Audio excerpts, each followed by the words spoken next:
China dikenal sebagai salah satu kekuatan ekonomi terbesar di dunia dengan aktivitas keuangan dan industri yang sangat dinamis.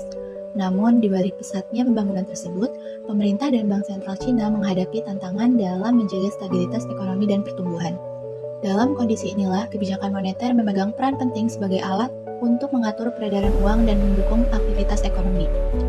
Salah satu kebijakan yang sering digunakan oleh People's Bank of China adalah pengaturan cadangan wajib perbankan atau Reserve Requirement Ratio. Assalamualaikum warahmatullahi wabarakatuh. Halo semuanya. Pada kesempatan kali ini kami dari kelompok 4 akan menjelaskan mengenai efektivitas kebijakan pemotongan rasio cadangan wajib yang dilakukan oleh PBOC dalam menopang ekonomi di China.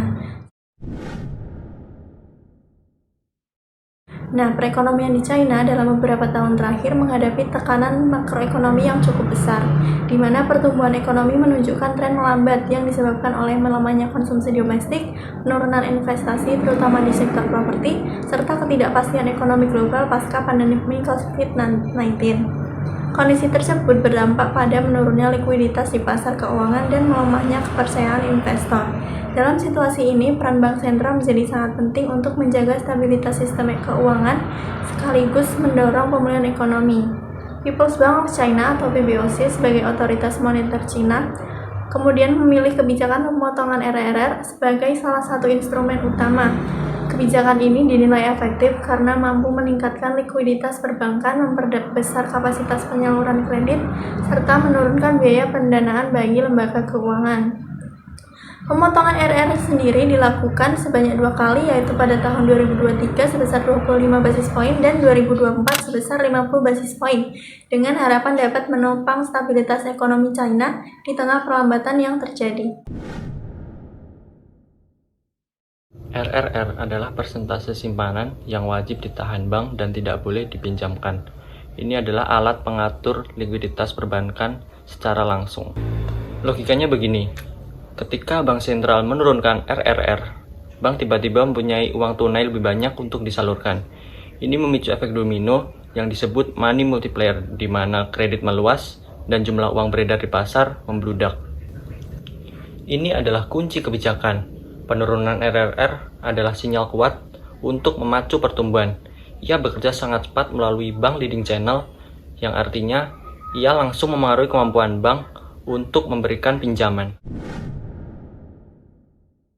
RRR merupakan alat kebijakan moneter yang cukup efektif, terutama bagi negara Cina, karena sistem keuangannya masih sangat bergantung terhadap perbankan. Jadi, ketika RRR diturunkan, bank punya dana lebih banyak untuk bisa disalurkan terhadap masyarakat dan juga dunia usaha. Dampaknya, kredit meningkat dan aktivitas ekonomi pun bisa ikut bergerak. Namun, kenyataannya di China tidak semua bank bisa merespon kebijakan ini dengan cara yang sama. Bank-bank yang dimiliki oleh negara biasanya lebih cepat menyalurkan kredit setelah RRR diturunkan. Namun, bank-bank swasta cenderung lebih berhati-hati karena mempertimbangkan risiko kredit. Selain itu, kebijakan penurunan RRR yang bersifat targeted memang membantu sektor-sektor tertentu, tetapi hasilnya sangat bergantung pada kondisi masing-masing bank. Jadi adanya penurunan RRR juga memiliki risiko yang perlu diperhatikan, karena jika bank terlalu agresif dalam menyalurkan kredit, risiko kredit macet bisa meningkat dan hal ini dapat mengganggu stabilitas sistem keuangan. Selain itu, dampak penurunan RRR umumnya tidak bertahan lama jika tidak didukung oleh kebijakan moneter lain dan juga pengawasan yang kuat. Nah, China memotong RR atau Reserve Requirement Ratio itu karena menghadapi perlambatan ekonomi, ketidakpastian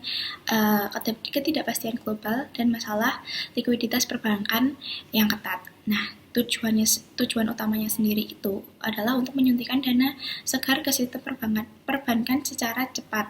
Seperti contohnya kayak pemotongan 50 basis poin pada 2024. Nah, agar bank itu bisa meningkatkan penyaluran kredit ke sektor real, terutama UMKM sendiri. Penurunan RRR ini sendiri itu membebaskan sejumlah dana besar sekitar 1 triliun yuan dari simpanan wajib bank di bank sentral. Nah, dana yang dilepas sendiri ini tuh untuk mendorong bank untuk memberikan pinjaman yang lebih murah. Disimpulkan bahwa pemotongan RRR oleh PPOC pada tahun 2023 sampai 2024 ini dipakai buat mempercepat likuiditas ekonomi Cina yang sedang melambat. Dengan RRR turun, bank jadi punya ruang lebih besar buat ngasih kredit sehingga mendorong pertumbuhan ekonomi dalam masyarakat. Namun, kebijakan ini tetap perlu pengawasan serta dukungan dari kebijakan moneter lain sehingga hasilnya bisa berkelanjutan. Nah, demikian video singkat dari kelompok kami. Ada kurang lebihnya mohon maaf. Wassalamualaikum warahmatullahi wabarakatuh.